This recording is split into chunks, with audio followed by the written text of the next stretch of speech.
ప్రశాంతి గారు మీకు నమస్కారం. నమస్తే అండి. సో దీంట్లో మనకు వచ్చేసరికి ఏంటంటే ఫస్ట్ స్టార్ట్ చేసే ముందు మీకు ఒక పెద్ద ప్రశ్న వేయబోతున్నాను. దానికి మీరు ఆలోచించి సమాధానం చెప్పండి. తర్వాత ఆ, ఇప్పుడు అసలు కంటే కొసరెక్కువ అంటారు కదా మామూలుగా. సో ఉండబట్టలేక అసలు నడకకి ముందుకంటే కొసరెక్క వేస్తున్నాను అనమాట. మీరు ఎప్పుడైనా మీ జీవితంలో ఇలాంటి వ్యక్తితోటి అంటే ద గ్రేట్ జూనియర్ బ్రహ్మానంద్ తోటి ఇలా కూర్చొని చూసి సరదాగా మాట్లాడి ఇంటర్వ్యూ చేసేంత ఎప్పుడైనా మీకు అనిపించింది అలాగా మీ జీవితంలో? లేదు. లేదా? కొంచెం కూడా అనిపించలేదా? పోనీ మీ పీడకలలు ఏమైనా కన్నారా నా కోసం ఏమన్నా? లేదు. లేదు కదా. ఓకే తల్లి. అలాగే తర్వాత ఫస్ట్ క్వశ్చన్ స్టార్ట్ అవుతుంది. ఈ క్వశ్చన్ వేసే ముందు మీకు ఒక గమనిక ఏంటంటే మీరు ఫీల్ అవ్వకూడదు, మనసులో పెట్టుకోకూడదు. ఓకేనా?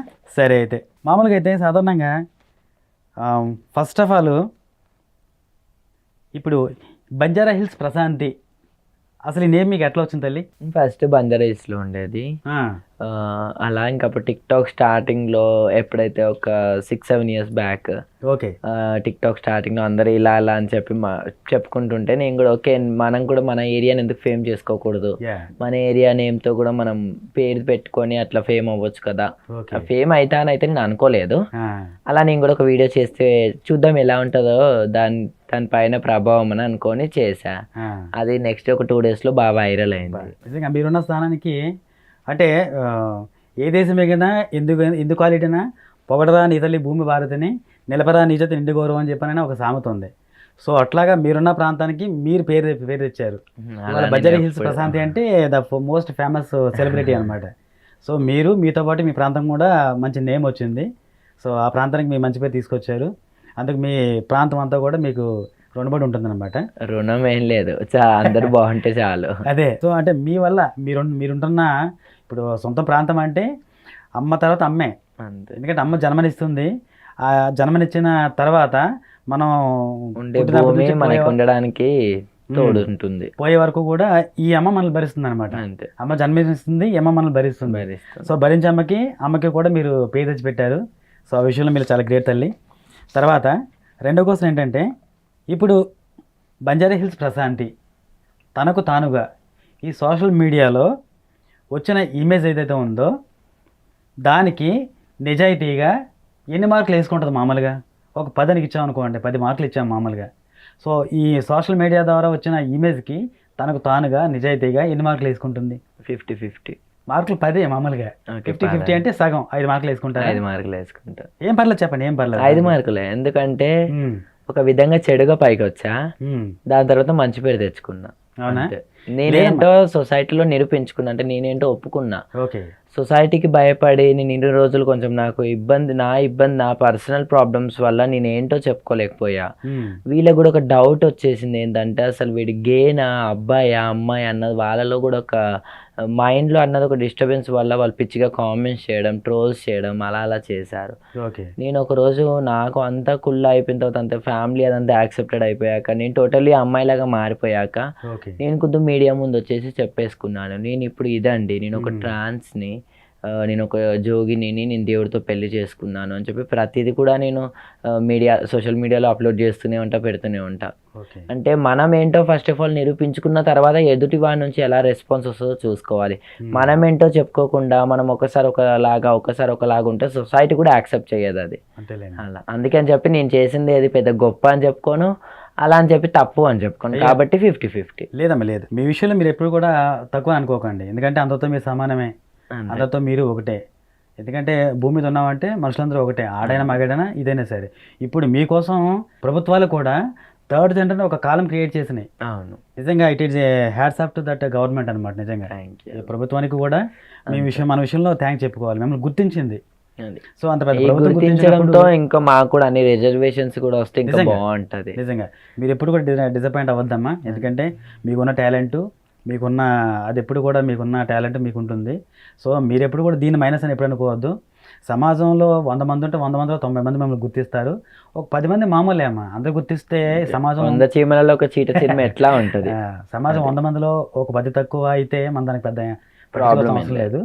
సో మీరెప్పుడు మీరే ఆ విషయంలో మట్టుకు చాలా ఇది. తర్వాత మీలో మీకు నచ్చేది నచ్చనిది అంటే నేను మీకు ఆప్షన్ కూడా ఇస్తాను తల్లి. 1 కాన్ఫిడెన్స్, 2 ఓవర్ కాన్ఫిడెన్స్, 3 వచ్చి హానెస్టీ, 4 వచ్చి వే ఆఫ్ టాకింగ్. ఈ 4 మీకు నచ్చేది నచ్చనిది. నచ్చిందంటే నేను ఎప్పుడైనా సరే ఎదుటి వాళ్ళని గౌరవిస్తా. ఓకే. వాడు మంచోడైనా చెడ్డోడైనా ఓకే. నా దగ్గరికి అగర్ వాడు చెడ్డోడై వచ్చినా సరే వాడిని మంచిగా చేసి పంపిస్తా. ఓకే. ఎందుకంటే నేను ఒక తల్లిలాగా అని చెప్పి ఫస్ట్ ఆఫ్ ఆల్ అనుకుంటా. ఎందుకంటే ఒక ఆడపిల్ల కట్టుకున్నట్టు మేము చీరలు కట్టుకుంటున్నాం, ఒక ఆడపిల్లలాగా బొట్టు, గాజులు, మెడల మంగళసూత్రాలు, ఏళ్ళ మెట్టలు, ఒక ఆడపిల్లలా ఉంటున్నాం. కాబట్టి ఎదుటివాడు నా దగ్గరకు వచ్చి తప్పు చేసినా సరే వాడిని ఒక కొడుకులాగా నేను ట్రీట్ చేసి పంపిస్తా. ఇంకా ఓవర్ కాన్ఫిడెన్స్ అయితే నేను ఎప్పుడు అనుకోను. ఎందుకంటే ఎక్కువ అతి ఆశ అనుకోవడం చాలా మనది. అది ఏంటంటే దుర్బుద్ధి అంటారు దాన్ని. అతి ఆశ ఎప్పుడు పడను. వచ్చిన రూపాయి అయినా సరే చాలా ఈ రోజుకి అని అనుకుంటా. ఇంకా దానికి హానియెస్ట్ అంటే ఇంకా అట్లా ఏం లేదు నాకు. సో బంజారా హిల్స్ ప్రశాంతి ప్రశాంతమ్మ అందరికి అమ్మే. So hats off to you.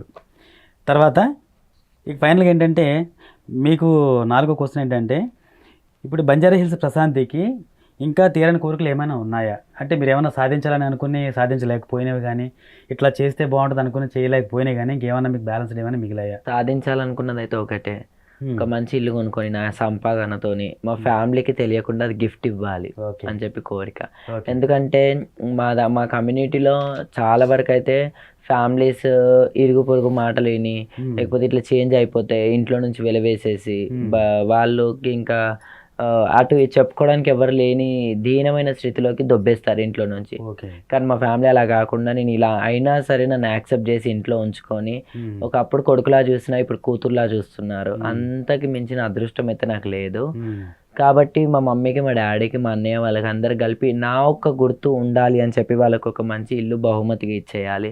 రేపు నేను ఉన్నా లేకపోయినా ఇది నా కూతురుది ఇల్లు అని చెప్పి ఒక గుర్తింపు ఉండాలి. తరతరాలు వాళ్ళకి నడుచుకోవాలి. మమ్మీ వాళ్ళకి అదొక గిఫ్ట్ ఇవ్వాలని చెప్పి కోరిక. ఎందుకంటే నాక ఇంట ముందు ఎవరు లేరు. ఇంకా నేను ఇప్పుడు ఇలా కాబట్టి నాకు భార్య, పిల్లలు, సంతానం అన్నట్టు ఏం లేదు. ఇటు ఇట్లా అని చెప్పి భర్త, పిల్లలు, సంసారం అన్నట్టు ఏం లేదు.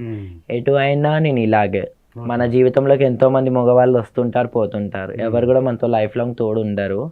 ఇంకా మనం నమ్ముకోవాల్సింది, మనం చూసుకోవాల్సింది మన మమ్మీ డాడీని, మన పేరెంట్స్ని తప్ప ఎవరు లేరు. ఎందుకంటే ఒక అప్పటి నుంచి నన్ను చిన్న పసిపిల్లలా చూసారు.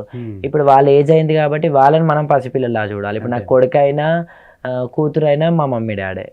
వాళ్ళకి మించి నాకు ఎవరు లేరు. కాబట్టి వాళ్ళకి ఒక ఇల్లు గిఫ్ట్గా ఇవ్వాలి అని చెప్పి ఒక డ్రీమ్. ఆ డ్రీమ్ తొందరలో తీరితే బాగుంటుంది అని అనుకుంటున్నాను. ఖచ్చితంగా మీరు అనేది భగవంతుడు వింటాడు. భగవంతుడు ఇప్పుడు మంచిగా చేస్తారు. మీరేం వర్రీ అవ్వద్దు. మీరు అనుకున్న మాట భవిష్యత్తులో ఖచ్చితంగా అవుతుంది ఆ విషయంలో. ఇంకొకటి ఏంటంటే కొడుకు ఎప్పుడు కొడుకులాగా ఉంటాడు. కూతురు అమ్మ అవుతుంది. ఆ అమ్మ స్థానాన్ని మీరు తీసుకున్నారు ఇప్పుడు. సో మీ ఆలోచన భగవంతుడు వింటాడు. ఖచ్చితంగా మీరు అన్న కోరిక నెరవేర్చి మీ తల్లిదండ్రులు మీరు సంతోషపెడతారు. ఆ విషయం డెఫినెట్గా అవుతుందమ్మా. తర్వాత ఇప్పుడు మామూలుగా ఇది దాకా ఏంటంటే కొంచెం సెంటిమెంటల్గా కొంచెం మనం ఇదే టైపు. ఇప్పుడు అంటే ఇక్కడ నుంచి జాలికి వెళ్ళిపోద్ది అనమాట మన బండి. ఓకే అమ్మా. తర్వాత ఇప్పుడు ఫస్ట్ రౌండ్ ఏంటంటే ఫస్ట్ రౌండ్ ముక్కుసూటిగా అయిపోయింది. ఇప్పుడు గుర్తొస్తున్నాయనే అది సెకండ్ రౌండ్ అనమాట.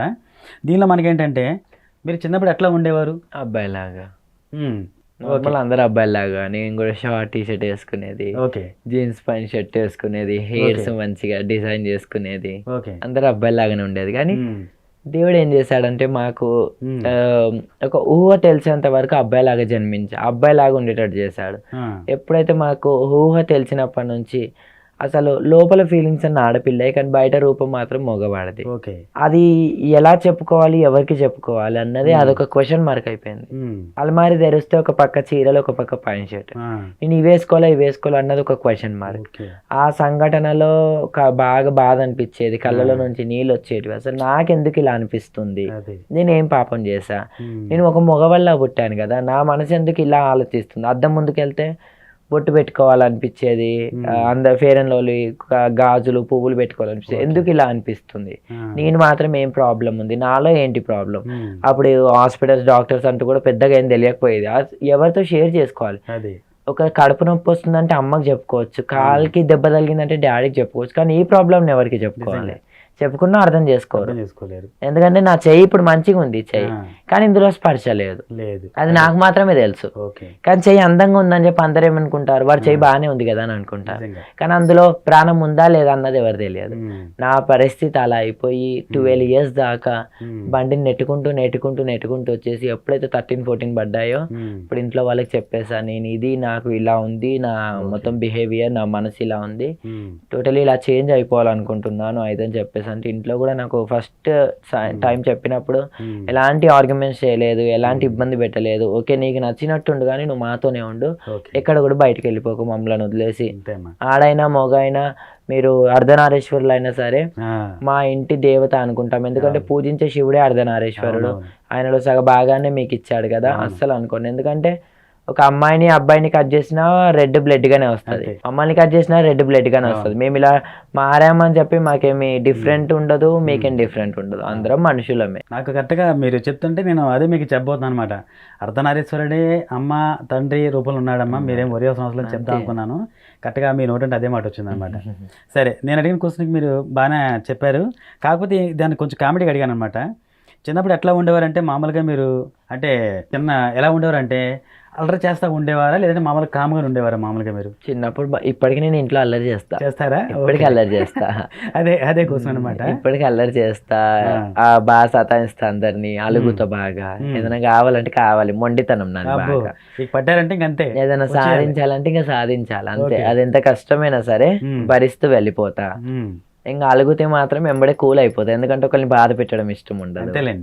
అది అలా ఇప్పటికి అల్లరి చేస్తా, చిన్నప్పటి నుంచి ఇప్పుడు అంతే కామన్. మా చుట్టాల దాంట్లో కానీ ఎక్కడికి వెళ్ళినా ఒకప్పుడు అలా ఉన్నా ఇప్పుడు ఇలా ఉన్నా సరే బిహేవియర్ అయితే మారదు. అందరితో సరదాగా ఉండడం, అందరిని ఏడిపించడం, అల్లరించడం. సో మీరు ఒక్కరు ఉంటే 100 మంది ఉన్నట్టు అనమాట, 100 మంది ఉన్నట్టే ఇంకా. ఓకే. తర్వాత మీరు ముద్దుగా ఉండేవారా చదువు వాటి విషయాల్లో? మామూలుగా చదువులో అయితే చాలా ముద్దుగా ఉండేది, అస్సలు నాకు చదువు అంటే ఇంట్రెస్ట్ ఉండకపోయేది. అయ్యో, హిందీ టీచర్ వచ్చిందంటే ఏడ్చేది నేను. అసలు నాకు హిందీ చదవడం రాదు, రాయడం రాదు. ఇప్పుడు మాటలు అంటే ఇంకా కొంచెం ముస్లిమ్స్ లో ఫ్రెండ్స్ ఉన్నారు కాబట్టి మాట్లాడడం అలవాటు అయిపోయింది. కానీ అసలు హిందీ పుస్తకం ఓపెన్ చేస్తే కళ్ళలో నుంచి నీళ్ళు వచ్చేటివి. ఆమె వచ్చి ఫస్ట్ ఆఫ్ ఆల్ నన్నే టార్గెట్ చేసి నన్నే కొట్టేది, క్లాస్ లో అందరి ముందు లేపేసి క్యూ నై పడ్రి, క్యూ నై లిక్రి అని చెప్పేసి. నాకేమైనా అర్థం కాదు, అదేమో కాదు. అస్సలు నాకు చదువు అంటే అస్సలు ఇష్టం అనిపించక 5th దాకా బాగా ఇంట్రెస్ట్ పెట్టి చదివా. ఎప్పుడైతే 6th లోకి వచ్చామో కొంచెం బాగా బరువు ఎక్కిపోతుంది కదా, స్టాప్. ఇంకా స్టడీ అవర్స్ అని అవన్నీ ఇవన్నీ 7 దాకా కూర్చోబెట్టుకునే స్కూల్లో. నాకేమి ఎప్పుడెప్పుడు 3:30కి ఇంటికి వెళ్ళిపోతానా, ఎప్పుడెప్పుడు మంచిగా ఆడుకుంటానా అని చెప్పి నాకు ఉండేది. ఓకే. మీరు ఆ టైంలో ఎంతమందిని కొట్టారు, మీరు ఎంతమందితో కొట్టించుకున్నారు మీ స్కూల్ ఆ టైంలో? కొట్టించుకునే మీరే అన్నారు కదా, టీచర్స్ అందరితో కొట్టించుకునేది. అబ్బో, ఎందుకంటే ఏదో ఒక చిట్క లెక్క చేసేది నేను. ఖచ్చితంగా ఏదో ఒక పిచ్చి లెక్క చేసేది, ఖచ్చితంగా వాళ్ళు వచ్చి నన్ను కొట్టేది. మీరు కొట్టిన సందర్భాలు ఏమైనా ఉన్నాయా? ఎవరన్నా కొట్టడం కానీ తిట్టడం కానీ? లాస్ట్ 9th క్లాస్ లో మా తెలుగు టీచర్ని కొట్టా. టీచర్ని కొట్టారు మీరు? అమ్మ బాబోయ్, నిజంగానే. అమ్మా కొట్టారంటే చిన్నపిల్ల మీ ఫ్రెండ్స్ అని అనుకున్నాను తప్ప, టీచర్ కొంచెం బాగా ఇరిటేట్ చేసి ఒకటే పక్క చెంప పైన కొడతా ఉంది, నొప్పి భరించలేక తిరిగి ఒకటేసా. కొడతా ఉంది లేడీ టీచరే. మేడం ఊరికి నన్ను కొడతా ఉంది, కొట్టకు అంటున్నా. ఏంట్రా నేను కొట్టకపోయేది, కంట్రోల్ అయిపోయింది, ఒకటి వేసేసా, తీసిచ్చి ఇంటికి పంపించేశారు. ఇది బాగుందమ్మో, టీచర్ని కొడితే తీసిచ్చి పంపించేశారు. డ్రైవింగ్ కరెక్ట్గా చేశారు, మీరు బాగా చేశారు అంతే. ఇంకా 10th వచ్చేసి ఓపెన్ 10th రాసా. అది టీచర్ని కొట్టారనమాట. సో మీ కోపం ఎక్కువ లెక్కనైతే చాలా. ఇప్పటికీ ఆ టీచర్ గుర్తున్నారా మీకు? మామూలుగా చాలా. ఇప్పటికీ ఆ టీచర్ నన్ను చూస్తే తల కిందికేసుకుని వెళ్ళిపోద్ది. అవునా? మాట్లాడరా? ఇప్పుడు ఇట్లా ఉన్నా కదా మాట్లాడుతుంది, బాగా మాట్లాడతారు. అదే అని స్కూల్లో అందరు మంచిగా ఇప్పుడు బాగా ఫ్రెండ్స్ అయ్యారు. ఎందుకంటే ఒకప్పుడు అట్లా ఉన్నా కదా, చాలా హేళన చేసేది నన్ను. స్కూల్ లైఫ్ లో చాలా ఓవర్ స్ట్రెంత్ అనుభవించాను. సంఘర్షణ ఇంత కాదు, భరించేవాళ్ళు తెలుసు తప్ప. వాష్రూమ్స్ దగ్గర కానివ్వండి, కూర్చునే దగ్గర, తినే దగ్గర, ఇంటికి నడిచే దగ్గర మానసికంగా చాలా ఇబ్బంది పడ్డా నేను. అంటే నేనని కాదు, మాలాంటి వాళ్ళు చాలా ఇబ్బంది పడతారు. ఎందుకంటే ఒక అమ్మాయికి చెప్పుకోవడానికి ఒక అబ్బాయి తోడుంటాడు, ఒక అబ్బాయికి చెప్పుకోవడానికి ఒక అమ్మాయి తోడుంటది. కానీ మాకు అమ్మ నాన్న కూడా తోడుంటారు బాధలు చెప్పుకోవడానికి. చిన్న అంటే ప్రాబ్లమ్స్ చెప్పుకోవచ్చు, కానీ ఇలాంటి ప్రాబ్లమ్స్ అయితే చెప్పుకోలేం కదా. కొన్ని ప్రాక్టికల్స్ అయితే చాలా ఉంటాయి. పర్సనల్ గా మనకు ఒక చోట ఏదన్నా అయినా సరే మనం ఇంట్లో డాడీకి చెప్పుకోగలం. ఒక అబ్బాయి అంటే సరే, ఒక అబ్బాయి అంటే డాడీకి చెప్పుకోగలుగుతాం, నాకు పర్సనల్ ప్లేస్ లో ఇలా అయిందని. ఒక అమ్మాయి అయితే తల్లికి చెప్పుకోగలుగుతుంది ఒక పర్సనల్ చెప్పుకోగలుగుతుంది. ప్లేస్. అంతే కదా మరి. మేము అది ఇది కాకుండా అసలు ఇలా ఉన్నాం కాబట్టి నిజంగా. అసలు ఎవరికి ఏం చెప్పుకోలేము. నిజంగా హాస్పిటల్కి వెళ్తే డాక్టర్ చెప్పుకోవడానికి కూడా సిగ్గే మాకు. నిజంగా. ఏం చెప్పాలి తనకి, ఎలా చెప్పాలి, నాలో ఉన్న ప్రాబ్లం ఏం చెప్పాలి, తను ఏమన్నా అంటే హార్మోన్ ఇన్బ్యాలెన్స్ వల్ల ఇలా అవుతుంది అని అదే చెప్పి అదే అదే అది సమాజం గుర్తించుకుంటూ ఆ. బాగుంటది. కానీ కొంతమంది ఏమంటారు పైసా డబ్బాషకు మారుతారు, డబ్బు కోసం వీళ్ళు ఇలా బిహేవ్ చేస్తారు, ఓకే ఓకే. వీళ్ళకి జస్ట్ ఫేమస్ కోసం చీరలు కట్టుకుంటారు అని చెప్పి అనుకుంటారు. కానీ ఇక్కడ మనసు ఎలా ఉందన్నది అర్థం కాదు. ఓకే అమ్మా. సైంటిఫిక్ గా కంటే కూడా సోషల్ పరంగా కొంచెం బాగా అవేర్నెస్ తీసుకురావాలి main. ఇబ్బంది అందరికంటే సొసైటీ ఏంటంటే ఇప్పుడు మనకి స్కూల్లో మనకి హిందీ, ఇంగ్లీష్, తెలుగు ఇలాంటి దాంట్లో ఎలా అయితే మనకి పూర్వీకాలంలో చరిత్రలు అయితే వేస్తున్నారో తెలుగులో అందులో అలా హిజ్డాల గురించి కూడా చరిత్ర వేసేసి హిజ్డా అంటే ఇది, వీళ్ళు ఇలా ఎందుకు వీళ్ళు ఇలా చేంజ్ అవుతారు, వీళ్ళ ప్రాబ్లమ్స్ ఇవి, వీళ్ళు దీనికోసం చేంజ్ అవుతారు అని చెప్పి మా కోసం కూడా ఒక చిన్న లైన్ ఒక చిన్న మెసేజ్ ఉంటే బాగుంటది అని చెప్పి అనిపిస్తుంది. ఎందుకంటే ప్రభుత్వాలు అయితే ఇప్పటికి మీ విషయంలో మటుకు జనరేషన్ చాలా మారింది. 100 మందిలో 95 మంది మీకోసం తెలిసి వాళ్ళు అర్థం చేసుకొని, ఎందుకంటే సాధారణంగా ఇంట్లో పెద్దవాళ్ళకైతే తెలుస్తూ ఒక అర్ధనారీశ్వరులో ఒక హిజ్డాల్ అంటే ఎలా ఉంటుందో తెలుసు, ఒక శివశక్తి అంటే ఎలా ఉంటుందో తెలుసు, ఒక జోగిని అంటే ఎలా ఉంటుందో తెలుసు. అది పిల్లలకైతే మనం చెప్పలేము. ఇప్పుడు పిల్లలు మంచి చెప్తే వింటారా? వినరు. అదే చెడు చెప్తే ఇమీడియట్ గా వింటారు.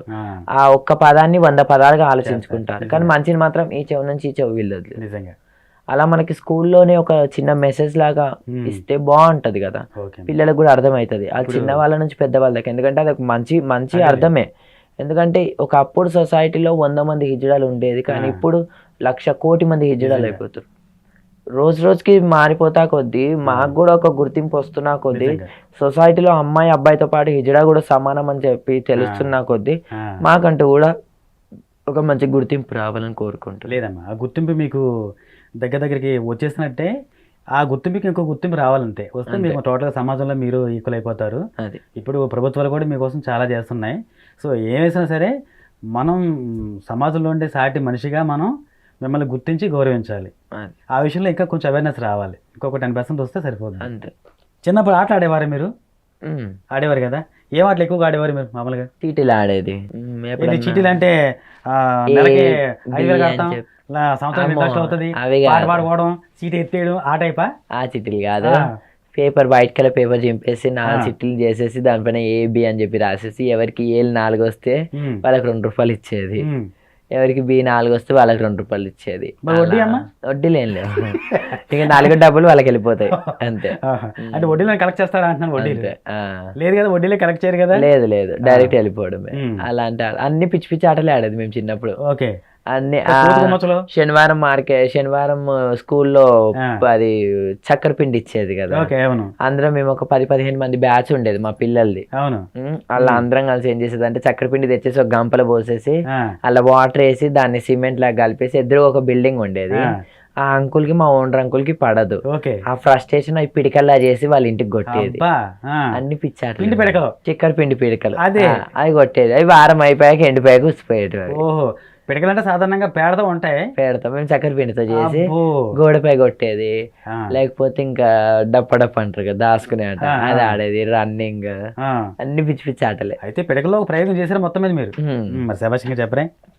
సరే, తర్వాత అమ్మా, ఇప్పుడు స్కూల్ అనేసరికి ఏంటంటే అమ్మాయి అబ్బాయి మధ్య ఒక క్రష్ ఉంటుంది. అది వాళ్ళు తెలియదు ఆ వయసులో. కానీ ఒక 10th క్లాస్ అయ్యేటప్పుడు లేదంటే ఇంటర్లో వచ్చేసరికి ఏమవుద్దంటే మనం అది క్రష్ అని గుర్తిస్తాం. ఆ గుర్తించినప్పుడు అప్పటికే జరగాల్సిన దూరం జరిగిపోతారు మొత్తం మీద. సో అట్లాంటి సందర్భం మీకు ఏమైనా వచ్చిందా? వస్తే ఎప్పుడు, ఎలాగా, ఏమన్నా ఒక తీపి జ్ఞాపకం అనమాట అది. అంటే 9th క్లాస్లో ఒక అబ్బాయి పైన అనిపించింది. ఓకే. అంటే అబ్బాయిని చూస్తే ఏదో అంటే అబ్బాయి నాతో మాట్లాడితే ఏదో ఫీలింగ్ వచ్చేది, అబ్బాయి నాతో టచ్ చేస్తే ఏదో ఫీలింగ్ వచ్చేది. అబ్బాయి తిను అంటే నన్ను అంటే ఒక పర్సనల్, నాకంటే ఒక పర్సనల్ వ్యక్తి వచ్చి మాట్లాడుతున్నట్టు, నాకంటే ఒక పర్సనల్ వ్యక్తి వచ్చి నాపై కేరింగ్ తీసుకున్నట్టు అనిపించేది. ఎందుకు అట్లా అనిపిస్తుంది అన్నది ఒక క్వశ్చన్ మార్క్. అంటే అప్పుడు నేను ఒక అబ్బాయిని కదా, నేను ఒక అబ్బాయినే, వాడొక అబ్బాయి చూసుకుంటాడు. బట్ మానసికంగా మీకు ఒక ఫీలింగ్ వచ్చేది, నాకు ఒక ఫీలింగ్ వచ్చేది. కానీ నేను అమ్మాయిని అని చెప్పి వాడికి తెలియదు, లోపల అమ్మాయిని కదా. అలా నేను ఎట్లా అంటే ఒక లవర్స్ తో మాట్లాడుకుంటున్నట్టు నాకు అనిపించేది. వాడేంటి ఒక అబ్బాయి ఒక ఫ్రెండ్ తో మాట్లాడుతున్నట్టు వాడు అనుకునేది. బట్ ఇంకా దాని తర్వాత ఇంకా ఇష్యూస్ వచ్చేసి నేను స్కూల్ మానేశాక ఇంకా దాని తర్వాత మళ్ళీ ఆఫ్టర్ ఒక 6 months తర్వాత నేను చేంజ్ అయిపోయాక మెసేజ్ చేశాడు, అదేంటి నువ్వు అప్పుడు బాగున్నావు కదా ఇప్పుడు ఎందుకు ఇలా చేంజ్ అయిపోయావు, ఓకే ఎనీవేస్ ఇప్పుడు అమ్మాయిలాగా ఎంత బాగున్నావు అసలు నువ్వు నిజంగా ఆడపిల్లలా ఉన్నావు నువ్వు అని చెప్పి అట్లా మళ్ళీ టచ్ అయ్యాడు. దాని తర్వాత మళ్ళీ కొంచెం గ్యాప్ వచ్చింది మా ఇద్దరి మధ్యలో, దాని తర్వాత మళ్ళీ ఇప్పుడు బాగానే ఉన్నాడు. ఇవి జ్ఞాపకాలు అంటే తీపి జ్ఞాపకాలు ఒక్కొక్కటి బయటాడు అనమాట. తర్వాత ఇది కొంచెం మీకు ఇబ్బందికరమైన ప్రశ్న పెద్ద కాదు కానీ ఫస్ట్ కిస్ ఎవరికి ఇచ్చారు మామూలుగా? నా ఫ్రెండ్. అది ఎప్పుడు ఏ టైంలో ఎలా? 3 years బ్యాక్ ఒక వాళ్ళ ఇంట్లోనే. ఓకే, వాళ్ళ ఇంట్లోనే 3 years బ్యాక్ అన్ఎక్స్పెక్టెడ్ తన బర్త్డే రోజు ఓకే గిఫ్ట్ ఏం తేలేదని చెప్పి ఏమి ఇవ్వాలని చెప్తే నీకు నీ దగ్గర ఉన్నదే ఇచ్చేసా అంటే ముద్దు ఇచ్చేసా. అదొక డిఫరెంట్ థాట్ అనమాట, అంతే అనుకోకుండా జరిగింది. తను ఎక్స్పెక్ట్ చేసింది నేను ఇచ్చేసా, ఓకే డిఫరెంట్ థాట్ ఏం లేదు. గిఫ్ట్ ఏం తీసుకురా అంటే తను కావాలని అడిగండి. ఇప్పుడు సాధారణంగా మనం బర్త్డేకి వెళ్తే మనం గిఫ్ట్ల కోసమే ఫోకస్ చేయం కదా, అవును. కానీ తను నేను తేలేదని చెప్పి తనకు అర్థమైపోయి నువ్వు ఎందుకు ఏం తెచ్చావని అన్నాడు, ఏం తేలేదు అని అన్నాడు. మరి ఇప్పుడు ఏమి ఇస్తావు నాకు అని అన్నాడు. నేను ఇప్పుడు ఏమి ఇవ్వలేదు, నేను ఏం తీసుకురాలేదన్నా. సరే నీలో ఉన్నది ఇచ్చేసే అన్నాడు. ఓకే సరే అని చెప్పి ముద్దు ఇచ్చేసా. ఓకే ఇక్కడ ఓకే. థర్డ్ రౌండ్ ఎప్పుడు ఎక్కడ ఎందుకు అనమాట. మీరు దొంగతనం ఎప్పుడైనా చేశారా? చేస్తే ఎప్పుడు ఎక్కడ ఎందుకు? ఇది చిలిపి ప్రశ్నే మామూలుగా. దొంగతనం చేసేది స్కూల్లో లేజర్స్, రబ్బర్లు, పెన్సిల్లు, చాక్ పీస్ డబ్బాలు ఎత్తుకుపోయేది. ఇంటి దగ్గర ముగ్గు పనికి వస్తాయి, ముగ్గు పనికి వస్తాయని నిజమేనా? Okay okay. చాక్ పీస్ డబ్బాలు ఎస్కేప్ చేసేది. స్కూల్లో ఎప్పుడన్నా ఇంకా చాలానే. ఒకప్పుడు మా క్యాంటీన్ ఉండే, మా డాడీకి తెలియకుండా గల్లలో నుంచి డబ్బులు పట్టుకెళ్ళిపోయేది. అప్పట్లో 20-30 రూపాయలు అంటే అసలు 200-300తో సామాన్. అలా 50-100 తీసుకెళ్తే ఇంకా 1000 రూపాయలు తీసుకెళ్ళినంత ఫీలింగ్ ఇంకా నాకు. వారం దాకా గల్ల ముట్టేది కాదు, భయం వేసేది. అమ్మో 100 రూపాయలు తీసుకెళ్ళాం మొన్ననే చూసి కొడతారని చెప్పి. ఇందులో కూడా మీరు సేవ్ చేశారు. సొంతముఖ తీసుకెళ్తే ఎవరైనా మొబైల్ ఏం చేస్తారు మామూలుగా పిల్లలు గోడ మీద రాసుకుని అలాగే బొమ్మలు వేసుకుని వెయిట్ చేస్తారు. మీరు ముగ్గులు వేసుకున్నారంటే గృహలక్ష్మి అనమాట, గృహలక్ష్మి. ఓకే. తర్వాత అమ్మా చెంపదెబ్బ తిన్నారా వేడి వేడిగా? తింటే ఆ టేస్ట్ ఎలా ఉంది? అమ్మో పిచ్చిగా ఉంటది.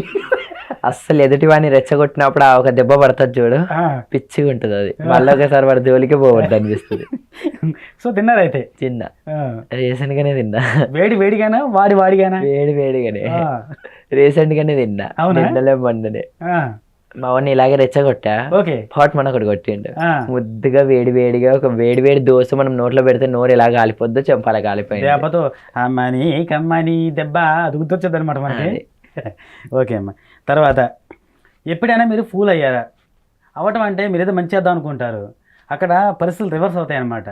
సో మళ్ళీ మీరే వాళ్ళ దగ్గర తక్కువ అవటం కానీ, లేదా మీరు ఒక అవమానంగా మీరు ఫీల్ అవటం కానీ అట్లాంటి ఫూల్ అంటే నా లైఫ్ ఒక ఫూల్. నన్ను అందరు ఫూల్సే చేస్తారు. అది చాలా వరకు అయితే నేను ఇప్పటికీ ఫూల్ అవుతాను. ఎందుకంటే నా దగ్గర వచ్చి నాతో మంచిగా ఉన్నట్టు నటిస్తారు, కానీ ఎంటపోయి నా కోసం గోతులు దువ్వేసి నన్ను కాదని చెప్పి ఇంకొక వాళ్ళని ఇష్టపడతాను. అంటే నా దగ్గరకు వచ్చేటప్పుడు నేను ఒక అమ్మాయిని కాదని చెప్పి వాళ్ళకి తెలియదా, నేను ఇలా అని చెప్పి తెలిసిన తర్వాత కూడా నా దగ్గరకు వచ్చి నన్ను వాడుకొని తర్వాతకి వెళ్ళేసి ఇంకొకరి దగ్గరికి వెళ్ళిపోవడము. చాలా వరకు అయితే నన్ను చాలా మంది ఫూల్ చేశారు. అది మా కమ్యూనిటీలో చేశారు. అబ్బాయిల విషయంలో అయితే ఇంకా అసలు నా జుట్టు ఎంత పెరుగుతుందో అంతమంది ఫూల్ అయిపోయారు. లేదమ్మా దాన్ని మీరు ఫూలిష్ గా మీరు భావించొద్దు. ఫూలిష్ అని అనుకోను, మాలాంటి వాళ్ళ లేత మనసుని వీళ్ళు వాడుకుంటారు అంతే. మిమ్మల్ని గుర్తించడంలో, మిమ్మల్ని గౌరవించడంలో వాళ్ళు ఫెయిల్ అయ్యారు, వాళ్ళు ఫూల్ అయ్యారు చెప్పాలంటే. మీరు కాదు, మీదేమీ లేదు అక్కడ. మామూలుగా ఫెయిల్ అయింది వాళ్ళే. మిమ్మల్ని గుర్తించడంలో ఒకటి, మీకు గౌరవం ఇవ్వటంలో ఆ రెండు వాళ్ళు అనమాట. సో మీరు ఆ విషయంలో ఏమీ బాధపడద్దు. తర్వాత గోడలతో ఒకటి ఎప్పుడైనా చేశారా మీరు? చాలా. అంటే ఇప్పటికీ చేస్తూనే ఉంటాను నేను అవి. ఇప్పటికే మామిడి పళ్ళు అవి తెంపుకోవడానికి చెట్లలోకి ఎప్పుడైనా పండుగలు అవి కోసం మామిడి కోసం యాప కోసం వెళ్తుంటాం కదా, గ్యాంగ్ కలిసి వెళ్తాం. అంటే మేము ట్రాన్స్ కమ్యూనిటీలో మా ఫ్రెండ్స్ ఉంటారు కదా, వేరే ఇంకా అమ్మాయిలు కూడా, అందరం కలిసి వెళ్తాం. ఆ తోటోడు ఎంట పడ్డప్పుడు ఇంకా గోడలు దుంకి అవి దుంకి చీర ఇంత పైకి పట్టేసుకొని అక్కడికి ఇక్కడికి పిచ్చిగా వాడిని టార్చర్ పెట్టడం. కానీ వాడేమంటే అమ్మో వీళ్ళ అని చెప్పి వాడు భయపడతాడు. అంటే ఎందుకులే వీళ్ళని అనడం, తీసుకెళ్ళిపోండి అమ్మా అంటాడు. కానీ వాడిని ఏదో ఒక విధంగా వాడిని ఇబ్బంది పెడతాం. అది అదొక సరదా అనమాట. అంతే. ఓకే. మామూలుగా అయితే అదే మీ హై స్కూల్ రేంజ్లో వాటిలో ఉంటాయి కదా, మీరు అబ్బాయిల వెంటబడి ఏడిపించడం అట్లాంటి ఏమైనా సంఘటనలు ఉన్నాయా? అంటే వాళ్ళ స్నానం చేసిన బట్టలపై ఎత్తుకుపోవడం, హై స్కూల్ ఆ రేంజ్లో అనమాట. అమ్మో అట్లాంటివి ఏం చేయలేదు. ఓకే అలాంటివి ఏం చేయలేదు. ఓకే. తర్వాత మీరు అతిగా మొహమాట పడ్డ సందర్భం ఎప్పుడైనా వచ్చిందమ్మా? అతిగా మొహమాటం పడ్డ సంఘటన అంటే వచ్చింది. నేను ఫస్ట్ టైం ఎప్పుడైతే ఒక 5 years 6 years back first time చీర కట్టుకునేటప్పుడు చాలా మొహమాటం పడ్డా. ఒక అబ్బాయిని కదా ఫస్ట్ టైం నేను చీర కట్టుకుంటున్నా. అంటే ఇలా మారక ముందుకు నేను ఒక అబ్బాయి పార్ట్స్తో ఉన్నా కదా, ఇప్పుడు అంటే ఒక అమ్మాయిలా ఉన్నాను కాబట్టి ఇప్పుడు ఇంకా అలవాటు అయిపోయింది కాబట్టి ఓకే. కానీ అప్పుడు ఒక అబ్బాయి పార్ట్సే ఉన్నాయి నాకు. ఒక అబ్బాయిని నేను. అవును. నాకు అసలు నేను ఇంకా మారిపోలేదు. ఎలా ఇదని చెప్పి చాలా అంటే చాలా ఇబ్బంది పడ్డా. అది నా అతి మొహమాటం అంటే ఇంకా అదే. అంటే మీ శరీరం ఏమో అది మానసికంగా అది ఒప్పుకోవట్లేదు మిమ్మల్ని. ఓకే సరే. తర్వాత మందు తాగి అల్లరి చేసినటువంటి తీపి గుర్తులు, సారీ మత్తు గుర్తులు ఏమన్నా మీకు జ్ఞాపకాలు ఉన్నాయా? బియర్ తాగి ఒకసారి ఇట్లనే ఒక ఫ్రెండ్ ఫ్యాన్స్ తను కూడా, నేను తాగినప్పుడు నా పైన నా ముందు వరులుకుంటా కూర్చుంటే నేను ఊరుకోను, బీడ్స్ నెత్తిపై పలగొట్టేసి. అమ్మ మత్తు జ్ఞాపకం చాలా గట్టిగా ఉంది లెక్కనైతే. కోపం ఎక్కువ అస్సలు. బీర్ సీసకేమైనా అయిందమ్మా? బీర్ సీసకి ఏం కాదు కదా, అవతలకు అయ్యింది, ఇది బాగానే ఉంది. అది ఓకే. అవతల కూడా పెద్దగా ఏం కాలే, జస్ట్ కొట్టే అంతే. అది పగిలేలా కొట్టలేదు, పగిలేలా కొడితే నెత్తి పగిలిపోయేది. అబ్బో. అయితే ఎక్కడెక్కడ సీసలం లేకుండా చూసుకోవాలన్నమాట మీరు వస్తే కనుక. ఓకే. తర్వాత తేలికొట్టిన దొంగ అని ఒక సామెత ఉంది మనకి. అదేంటంటే తెలిసిండి చెప్పలేకపోవడం అనమాట. సో అట్లాంటి సందర్భం మీకు ఎప్పుడైనా వచ్చిందా? అంటే మనకు తెలుసు అది, బట్ మనం చెప్పలేము, ఏమి బయటపడలేము, మనం దాచుకుంటాము, అలా కామ్గా ఉంటాం. అలాంటి నాటకాలు చాలా వేసాను నేను. నా పక్కనే వాడు తప్పు చేసిన వాడు ఉంటాడు కానీ ఏమో నాకు తెలియదు అని చెప్పి. తర్వాత ఇంకా మీరు ఫ్రెండ్స్ చేసిన అల్లర్లు? ఫ్రెండ్స్తో అయితే ఇప్పటికి పిచ్చి అల్లర్లు నావి. అందుకే ఎక్కడ మా నాన్న పార్టీ అని ముందు నన్ను ఇన్వైట్ చేస్తారు. ఓకే. పిచ్చి ఫ్రెండ్స్, పిచ్చి పార్టీలు, పిచ్చి అల్లర్లు, పిచ్చి అన్ని సరదాగా ఇంకా మావి. ఇప్పుడు రౌండ్ పేరు, 4th రౌండ్ పేరు వాడిగా వేడిగా. ఇవి మీకు జస్ట్ షాక్లా అనిపిస్తాయి కానీ షాక్ కాదు అది. సో ఫస్ట్ క్వశ్చన్ ఏంటంటే బాత్రూంలో మీరు ఏం చేస్తారు అని క్వశ్చన్ అనుకుంటారేమో, కాదంటున్నాను అనమాట. బాగానే కొంచెం సీరియస్ అవుతుంది, కొడతాను భయం వేస్తుంది నాకు. అమ్మో బాత్రూంలో ఏం చేస్తారంటే అని ముందని జస్ట్ గ్యాప్ ఇచ్చి మళ్ళీ మారుస్తాం అనమాట ఆన్సర్ని. ఇప్పుడు బాత్రూమ్ అంటే అందరికీ రిహార్సల్ రూమే కదా, ఒక పాటలు పాడటం కానీ, ఒక కథలో స్టోరీ ఆలోచించడం కానీ, ఒక డ్యాన్స్ వేసుకోవడం కానీ, ఇలాంటి వాటికి అది ఒక రిహార్సల్ అనమాట ఫస్ట్ మనకుగా.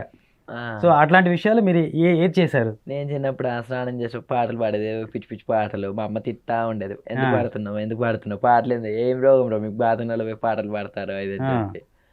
అయితే ఇంకా ఏం లేదు, ఇప్పుడు అంత టైం లేదులేండి. కొంచెం బిజీ అయిపోయినా కాబట్టి బ్రష్ చేసుకోవాలి, స్నానం చేసుకోవాలి, వచ్చేయాలి బయటికి, ఫ్రెష్ అప్ అయిపోవాలి, పూజ చేసుకోవాలి, రెడీ అయిపోవాలి, టిఫిన్ చేయాలి, బయటికి వెళ్ళిపోవాలి. అయితే మీరు అప్పట్లో ఆల్ ఇండియా రేడియో ఇంకా అవసరం లేదు, ఇంకా మీరే మొత్తం ఆల్ ఇండియా రేడియో టోటల్గా. ఓకే. తర్వాత పిల్లి మొగ్గలు అంటే క్యాట్ బర్డ్స్ అనమాట. ఈ పిల్లి మొగ్గలు దాన్ని ఎందుకంటారంటే ఒక సమస్య వస్తుంది మనకి, ఆ సమస్యని చూసుకునే లోపల ఇంకో సమస్య వచ్చి యాడ్ అయిపోద్ది. దీన్ని సమస్యలేక దాన్ని మనం ప్రాబ్లం సాల్వ్ చేయలేక డిప్రెషన్ అయిపోయి, ఫ్రస్ట్రేషన్ అయిపోయి ఆ సందర్భం మీకు ఎప్పుడైనా వచ్చిందా? చాలా వచ్చినాయి, చాలా అనుభవించాను అలాంటి ఫ్రస్ట్రేషన్స్. ఇప్పటికీ అంతే, ఒక సమస్య తీరిపోతుంది అనే లోపు ఇంకో సమస్య వస్తుంది. ఓకే.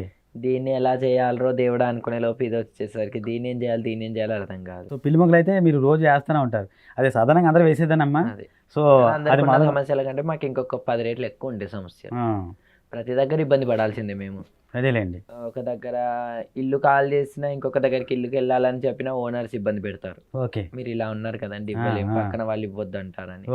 లేకపోతే డబల్ రెంట్ పే చేయండి. ఓకే, నేను 15,000కి అయితే డబుల్ పే 30,000 ఇవ్వు, నెలకి నీకు ఇల్లు ఇస్తాం. లేదులేమ్మా, ప్రతి దగ్గర మాకు సమస్యలే. సమస్య అనుకుంటే అంతలా కనిపిస్తుంది, అది పెద్ద కాదులే మనం సాల్వ్ చేయగలనుకుంటే ఎంతే కనిపిస్తుంది. అది మనం ఆత్మస్థైర్యం మనోభావాన్ని బట్టి ఉంటుందన్నమాట. మీరు వరి అవ్వద్దు, ఏ సమస్య అయినా సరే మీరు ఆత్మవిశ్వాసంతో ముందుకు వెళ్ళిపోండి, మీదే భవిష్యత్తు. ఇంకా తర్వాత ఇప్పుడు మీ ఇష్టం, మీదే టోటల్ రౌండ్ అంతా కూడా. సో దీంట్లో మనకేంటంటే మీకు నచ్చిన ఏదైనా చిన్న ఒక డైలాగ్ ఏదైనా సరే ఒక సినిమా డైలాగ్ కావచ్చు, లేదన్నా మీకు నచ్చిన డైలాగ్ కావచ్చు, ఏదైనా జస్ట్ ఫన్నీ కోసం అంతే మా ప్రేక్షకులకి. నేను సాధారణంగా ఎవడొచ్చిన నా దగ్గరికి ఒకటి చెప్తా, చూడు ఒక వైపే చూడు, రెండో వైపు చూడాలనుకో తట్టుకోలేవని. ఎందుకంటే కోపం ఎక్కువ. అవును, అది నిజంగా ఒక అది వైపు కూడా చూస్తే కూల్ గా ఉంటా, ఆ, ఇంకా వాడు నన్ను ఇంకా రెచ్చగొట్టి రెండో వైపు చూసిండు అనుకో దెబ్బలు తినిపోతాడు. పక్కన కూల్గా ఉన్నామ్మా ఈ పక్కనే వద్దులేము ఎందుకులేండి, వద్దులేండి మీరే చూడదని చెప్పారు కదా, సరే ఒకవైపు చూడాలి అంతే, రెండో వైపు చూడకూడదు ఇంకా. సరే తర్వాత మీకు వచ్చిన స్టెప్ ఏమన్నా చిన్న డ్యాన్స్ స్టెప్ కూర్చుని వేయగలరా? డాన్స్ స్టెప్ నేను పెద్ద డాన్స్ అయ్యా, ఆ. లేదమ్మా మేము నేను కూర్చొని సోషల్ మీడియాలో ఊగుతా చూసాంగా, ఉంటా, అవే స్టెప్స్ అయిపోతాయి. సరదాగా స్టెప్స్ వేస్తూ ఉంటారు కదా సోషల్ మీడియాలో. అంతే ఒకటే దగ్గర నించొని ఏదో చేతులు ఆడిస్తూ కూర్చున్న దగ్గర ఇలా ఇలా తల ఆడిస్తూ అవి స్టెప్స్ అయిపోతాయి. అవే స్టెప్స్. ఇప్పుడు మీకు ఇష్టం మీ ఇష్టం అనే దాంట్లో మీకు నచ్చిన రంగు? నాకు నచ్చింది ఎల్లో రెడ్. మీకు నచ్చిన రుచి? పులిహోర. అంటే రుచి అంటే పులుపు. పులుపు కారం ఇలా ఉంటాయి కదా వాటిలో పులుపు. ఓకే. తర్వాత మీకు నచ్చిన పువ్వు? మల్లెపూలు. మీకు నచ్చిన నెంబర్? 5. ఓకే. మీకు నచ్చిన వారం అంటే ఆదివారం దగ్గర నుంచి శనివారం వరకు వారాలు ఉంటాయి కదా వాటిల్లో? మంగళవారం. ఎందుకని? మా అమ్మ రోజు కాబట్టి. ఓకే. తర్వాత మీకు స్వీట్ ఇష్టమా హాట్ ఇష్టమా? అమ్మ అస్సలు స్వీట్ పడదు నాకు. అందరు చాలా మంది నేను స్వీట్ తినకపోతే ఏమనుకుంటారు దీనికి ఏంటి షుగర్ అనుకుంటారు, కానీ అస్సలు నాకు స్వీట్ పడదు, హాటే తింటా నేను. షుగర్ బెల్లం ఇంకా ఇష్టం మొత్తం తగిన సూటర్ అనమాట. అస్సలు నేను స్వీట్ తిన్నా, నాకు అస్సలు స్వీట్ పడదు. మా ఇంట్లో వాళ్ళు కూడా అదే అంటారు, అస్సలు స్వీట్ తింటావు నువ్వు అని. హాటే. ఓకే. క్రిస్పీ ఉండాలి ఏదైనా నాకు. తర్వాత ఇప్పుడు ఒక లాజిక్ క్వశ్చన్ ఏంటంటే చాలా ఫన్నీ క్వశ్చన్. భగవంతుడు ప్రత్యక్షం అయ్యాడు మీకు. ఇప్పుడు సాధారణంగా భగవంతుడు ప్రత్యక్షం అయితే మనకి డబ్బులు నగలు ప్రసాదంగా ఇస్తారు కదా, వరవలా ఇస్తారు కదా. సో మా భగవంతుడు అలా కాదు, వెరైటీ భగవంతుడు అనమాట. మన ప్రత్యక్షం అయ్యి మీ దగ్గర మీ మీద కోపం ఉంది నాకు ప్రశాంతి, నేను ఒక మొట్టుకాయ ముడతా, ఒక జల్లకాయ ఇస్తా, ఒక కొత్తుని ఇస్తా అంటే మీరు ఏది తీసుకుంటారు? మొట్టికాయ, జల్లకాయ, లెంపకాయ ఏది తీసుకుంటారు? మొట్టికాయ. ఎందుకని? బాగుంటుంది, దెబ్బ మెల్ల తాకుతుంది. ఓహో, దెబ్బ గట్టిగా తాకుతుంది. అది వాటి లాజిక్. నిజంగా లెంపకాయ ఇక్కడ కొడతారు, జల్లకాయ ఇక్కడ కొడతారు, మొట్టికాయ ఇక్కడ కొడతారు. ఎంత కొట్టాగానే పెద్ద ఏముంది మహా అయితే ఇదే కదా. ఈ చేతితో అయితే చాలా ఫోర్స్ ఇక్కడికి వచ్చేస్తాయి బాగా. ఓకే. ఈసారి ఎవరన్నా అట్లాంటిది ఇస్తే కనుక ముట్టుకొని కోరుకోవాలన్నమాట అక్కడైతే. ఓకే శభాష్. తర్వాత మీకు ఒక ₹1 కోటి లాటరీ తగిలిందమ్మా ఇప్పటికిప్పుడే, అసలు ఏం చేద్దాం అనుకుంటారు మీరు మామూలుగా? ఇల్లు కట్టేసి మా ఇంట్లో వాళ్ళకి గిఫ్ట్ ఇచ్చేసి హ్యాపీగా వాళ్ళ నుంచి చేస్తా. ఓకే. సో అది మీ ఇంట్లో వాళ్ళకి పెడతారనమాట? ఇంట్లో వాళ్ళకి పెడతా. ₹1 కోటి పెట్టి అయితే ఇంట్లో వాళ్ళకి పెట్టా కదా, అదే వాళ్ళకి పెట్టేసి ఒక చిన్న సొసైటీకి ఏదైనా ఉపయోగపడేటట్టు ఏదైనా ఒకటి చేసేస్తాను. మీ మంచి మనసు అర్థమవుతుంది. తర్వాత రాజకీయాల్లో సడన్గా మీకు ఛాన్స్ వచ్చి ఎమ్మెల్యే చేస్తాం మిమ్మల్ని, సీఎం కూడా మీరే అని చెప్పి క్యాండిడేట్ మిమ్మల్ని అంటే కనుక అసలు మీ ఫీలింగ్ ఎట్లా ఉంటుంది? మొత్తం ఈ సీఎంని, ఎంపీని, గింపీని అందరిని నింపేసి మొత్తం ట్రాన్స్జెండర్స్నే చేసేస్తా. సీఎం ట్రాన్స్జెండరే, ఎంపీ ట్రాన్స్జెండరే, ఎమ్మెల్యే ట్రాన్స్జెండరే, అందరు ట్రాన్స్జెండర్స్ అయిపోతారు. ఎందుకని మరి వాళ్ళు కూడా మంచిగా ఉంటారు కదా, మిమ్మల్ని గుర్తించి మీకు సాయం చేసే వాళ్ళు ఉంటారు కదా. అందుకే ఎన్ని రోజులు వాళ్ళే పరిపాలిస్తారు, మేము కూడా పరిపాలించాలి కదా. కొన్ని రోజులు మేము పరిపాలిస్తాం, అందరు ట్రాన్స్జెండర్స్ని ఎక్కిచ్చేస్తాం. ఓకే. సమానత్వం కోసం అనమాట. సో మీ వాళ్ళు కూడా అవకాశం ఇవ్వాలని చెప్పి. అవకాశం ఇవ్వాలి, మేమేంటో కూడా తెలియాలి. మాలాంటి వాళ్ళకు కూడా నాలెడ్జ్ ఉంది, మాలాంటి వాళ్ళకు కూడా చదువులు ఉన్నాయి, మాలాంటి వాళ్ళకు కూడా స్టడీస్ ఉన్నాయి, మాలాంటి వాళ్ళ అప్పుడు మేము ఎలా పరిపాలిస్తామో మీరు కూడా చూడాలి. మీరు ఇలా పరిపాలించారు కదా, మరి మేము ఏ విధంగా పరిపాలిస్తామో మా వల్ల మా పరిపాలన ఎలా ఉంటుందో కూడా మీకు తెలియాలి. అలా చాలా మంచి ఆలోచన అమ్మా. అట్లాంటి అవకాశం మీకు కూడా కోరుకుంటున్నాము. సరే, మన లాస్ట్ రౌండ్కి వస్తాము. నవరసాలు, కేర్ ఆఫ్ నవరసాలు. నవరసాలు తెలుసుగా మనం మామూలుగా యాక్ట్ చేసేటప్పుడు ఉంటాయి కదా, వీటిని కేర్ ఆఫ్ నవరసాలుగా మార్దాం అనమాట. సో నేను మీకు ఒక రసం చెప్తాను, ఆ రసం ఎక్స్ప్రెషన్ మీరు ఇస్తే సరిపోద్ది అనమాట. తర్వాత ఫస్ట్ ఓకేనా, శాంతంగా ఉండటం. ఓకే. తర్వాత కోపం అంటే ఏ టైంలో ఏం జరుగుతుంది మహాశివుడు వచ్చేది అలాగే. ఓకే. నెక్స్ట్ మూడోది సిగ్గు. సిగ్గు అమ్మో, ఓలమ్మో, సిగ్గుకి సిగ్గులో ఉన్నారు మీరు నిజంగా, బ్రాండ్ అంబాసిడర్ లాగా. తర్వాత ఆవేశం. ఆవేశం అంటే ఎక్కడ ఏం చేస్తారో తెలియదు, అలాగే ఆవేశపడిపోవడమా, అసలు గాబరైపోవడం. దుఃఖం, ఏడుపు. అయ్యో,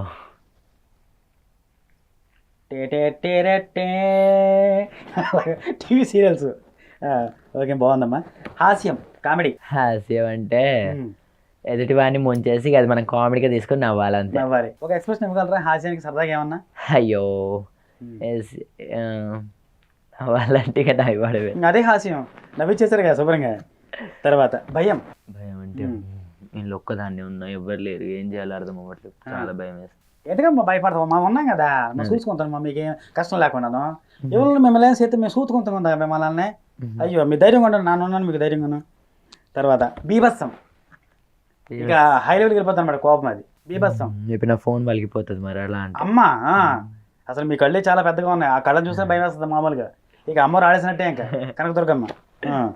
నెక్స్ట్ ఆశ్చర్యం, షాక్ అవటం, ఆశ్చర్యం. ఎవరు నువ్వు? అమ్ము మీరు లాగేసారు తల్లే. అసలు ఎక్కడున్నాను? ఓకే సరే అమ్మా. ఇప్పుడు ఈ నవరసాల్లో మీకు నచ్చని రసం సాంబార్ ఏది? మీకు ఏదంటే నచ్చదు మీకు నవరసాల్లో? శృంగారం అన్న పదం నచ్చదు. శృంగారం అన్న పదం నచ్చదా? ఎందుకని దాన్ని తీసుకున్నారు అలా మీరు? నచ్చదు నాకు కదా. ఒక్కొక్క దాంట్లో ఒక్కొక్కరివే చూస్తా కదా. శృంగారం అనేది ఒక్కొక్కరు ఒక్కొక్క ఎక్స్ప్రెషన్ తో చచ్చిపోతా నేను. ఒకడు పెద్ద కొరుకుతాడు, ఒకడే అని చూస్తాడు, ఒకడే ఉమ్మని అంటాడు, భగవంత అనిపిస్తుంది నాకు. ఓకే తర్వాత మీకు నచ్చే రసం సాంబారు ఒక నచ్చేది అనమాట. ఈ నవరసాల్లో మీకు నచ్చేదంటే హాస్యం. హాస్యం ఎందుకంటే మనం నవ్వుతే మీరు నవ్వుతారు, చూసే వాళ్ళు నవ్వుతారు. అందరి దాంట్లో ఒక సెకండ్ మనం చిరునవ్వు తెస్తాం కాబట్టి. తర్వాత అమ్మా ఇంక లాస్ట్ 2 క్వశ్చన్స్ ఉన్నాయి. మీరు ఏమన్నా మా ప్రేక్షకులు చెప్పదలుచుకున్నారా? చెప్తే పర్లేదు చెప్పండి. ప్రేక్షకులకు చెప్పేది ఏం లేదండి, ప్రతి దాంట్లో చెప్పేదే. ఈ మధ్య కాలంలో యూట్యూబ్లో న్యూస్లలో అక్కడిక్కడ కూడా చూస్తున్నాము. చిన్న చిన్న వీటిని హైలైట్ చేసేయడం కరెక్ట్ కాదు. సమాజంలో ఎన్నో జరుగుతున్నాయి, మాలాంటి వాళ్ళపై కూడా కొంచెం ఫోకస్ పెట్టండి. చిన్నపిల్లలపై రేపటం జరుగుతున్నాయి, పెద్దవాళ్ళపై చైన్ దోపిడీలు అవని ఇవని ఎన్నో జరుగుతున్నాయి. అలాంటివి చూపించండి. గవర్నమెంట్ హాస్పిటల్స్లో, బయట సొసైటీలో కానివ్వండి, మనకి ఎక్కడ కూడా ఎటువంటి ఫెసిలిటీస్ అనేవి సరిగ్గా లేవు. చాలా వరకు అయితే చాలా పూర్ పీపుల్స్, మధ్యతరగతి కుటుంబం వాళ్ళు, పూర్ పీపుల్స్ చాలా అంటే చాలా ఇబ్బంది పడుతున్నారు. అలాంటి వాళ్ళని ఫోకస్ చేయడానికి, వాళ్ళకి తినడానికి తిండి లేక, తాగడానికి మంచినీళ్ళు లేక ఎంతో ఇబ్బంది పడుతున్నారు. అలాంటి వాళ్ళని ఫోకస్ చేసి అలాంటిది సొసైటీకి చూపించండి. మనకు కొంచెం ఏమైనా ఉపయోగం ఉంటుంది. సమాజం కూడా చెప్పేది ఏంటంటే, ఒక హిజ్డా ఎప్పుడైనా సరే మన ఇంట్లో ఒక ఆడబిడ్డలాగా, మన ఒక అక్కలాగా, మనకు ఒక చెల్లెల్లాగా చూడండి. ఒక మనిషి తను బెగ్గింగ్ చేస్తున్నా, తను ఆడుకోవడానికి వెళ్ళినా, తను భిక్షాటనకి వెళ్ళినా, తను ఒకరి దగ్గర చేయి రూపాయి తెచ్చుకున్నా, ఆఖరికి తన శరీరాన్ని నమ్ముకొని తను రూపాయి సంపాదిస్తున్నా సరే వాళ్ళని తప్పుగా అనుకోకండి. ఎప్పుడైనా సరే ఒకళ్ళు దిగజారిన స్టేజ్ అంటే శరీరాన్ని నమ్ముకొని ఒక రూపాయి సంపాదించుకుంటున్నారంటే వాళ్ళకి ధూళి ఎక్కువయ్యో, వాళ్ళకి ఇంకా ఏదో ఎక్కువయ్యో, వాళ్ళకి దానిపై ఫోకస్ చేస్తూ వాళ్ళు అలా మారరు, వాళ్ళు అలా ఎక్కరు రోడ్. ఇంట్లో పరిస్థితులు బాగాలేకుంటే, వాళ్ళకేదో పిచ్చిగా ఇబ్బందులు ఉంటేనే దాకా దిగజారిపోయి వాళ్ళు అలాంటి పనులు చేస్తారు. దయచేసి, ఎందుకంటే ఇలాంటివి నేను చాలా కూడా విన్నాను, అనుభవించాను. మీకు ఇంత పేరుండి మీరు ఇలా ఉండి మీరేంటి, మీరు అడుక్కోవడానికి రావడం ఏంటి, మీరు ఇలా వెళ్ళడం ఏంటి, మీరు ఇలా చేయడం ఏంటి అని అంటారు. కానీ ఎప్పుడైనా సరే ఒక మనిషికి ఏదో ఇబ్బంది ఉంటేనే అక్కడ దాకా దిగజారిపోతారు. ఎందుకంటే మాకంటూ వేరే స్టెప్ లేదండి, మాకంటూ ఎటువంటి రిజర్వేషన్స్ లేవు, మాకంటూ ఎటు బతుకు తెరువు లేదు, మాకంటూ ఎక్కడ జాబ్స్ లేవు, మాకంటూ ఈ సొసైటీలో ఏది లేనప్పుడు మేము కడుపు తిప్పాలి, మేము బ్రతకాలి. మాకు ఒక పూట, మాకి 5 ఏళ్ళు నోట్లోకి పోవాలంటే మేము ఒకరి దగ్గరికి వెళ్ళి చేసి అడుక్కోవాలి, లేదంటే మా శరీరాన్ని నమ్ముకొని బ్రతకాలి. అంతకుమించి మాకు వేరే దారి లేదు. కాబట్టి దయచేసి అందరికీ కూడా పెద్దవాళ్ళైనా చిన్నవాళ్ళైనా చేతులెక్కి మొక్కుతున్నా ఏంటంటే, మీరు మాలాంటి వాళ్ళని అర్థం చేసుకోండి. మీరు రూపాయి ఇచ్చినా ఇవ్వకపోయినా మమ్మల్ని బాధ పెట్టకండి. ఎందుకంటే మేము ఆల్రెడీ ఆ స్టేజ్కి వచ్చాము, అక్కడికి దిగజారిపోయామని చెప్పి లోపల ఎంతో ఏడుస్తాం మేము. మీరు అంటున్న మాటలతో ఇంకా చచ్చిపోతాం మేము. ఎందుకంటే మేము మా బాధను ఎవరితో చెప్పుకోవాలో మాకు తెలియదండి, మాకు ఎవ్వరు లేరు. మేము చెప్పుకోవాలన్నా మాకు మంచైనా చెడైనా మీరే. మీరు కూడా ఇలాగే మాట్లాడితే మేము ఇంకేమైపోవాలి. సొసైటీలో దయచేసి మాకంటే ఒక మంచి గుర్తింపు ఇవ్వండి. మమ్మల్ని ఏంటో అర్థం చేసుకోండి, మా మనసు ఏంటో అర్థం చేసుకోండి. మాలాంటి వాళ్ళని ఒకసారి దగ్గరికి తీర్చి మీ అందున చేర్చుకొని చూడండి మా ప్రేమ ఎలా ఉంటుందో. థ్యాంక్ యూ అమ్మ. ఖచ్చితంగాను మీకు తగ్గ గుర్తింపు, మీకు తగ్గ గౌరవం అన్నీ కూడా సమాజం ఈరోజు చాలా మారింది. ఇంకొంచెం మారితే మీరు కూడా సంతోషపడతారు. ఆ రోజు రావాలని కోరుకుంటున్నాను నేను కూడా. ఫైనల్గా ఏంటంటే ఒక క్వశ్చన్, మరి ఈ కార్యక్రమం మీద మీ యొక్క అభిప్రాయం? బాగా మా కాన్సెప్ట్ మీద నాకు మిమ్మల్ని చూస్తే ఫస్ట్ ఆఫ్ ఆల్ ఒక పెద్దవారు అంటే మా ఇంట్లో ఒక వ్యక్తి నన్ను కూర్చోబెట్టి, అంటే మా ఫ్యామిలీ మెంబర్ ఒక అతను డీసెంట్గా కామెడీగా ఫన్నీగా అడుగుతున్నట్టు అనిపించింది. చాలా బాగా అనిపించింది ఇంటర్వ్యూ మాత్రం. ఎటువంటి నన్ను ఇబ్బంది పెట్టకుండా, మీరు ఇబ్బంది పడకుండా, నన్ను ఏడిపించకుండా, ఫన్ మా సెంటిమెంట్ మళ్ళీ అదే టైంలో ఫన్ తెచ్చేసి మా కమ్యూనిటీ గురించి కూడా కొంచెం మేము మీడియా ముందు చెప్పుకుంటట్లే చేశారు. థ్యాంక్ యూ అండి. చాలా థ్యాంక్స్ అండి. మీరు ఎప్పుడు బాగుండాలి. సరేనా? Thank you.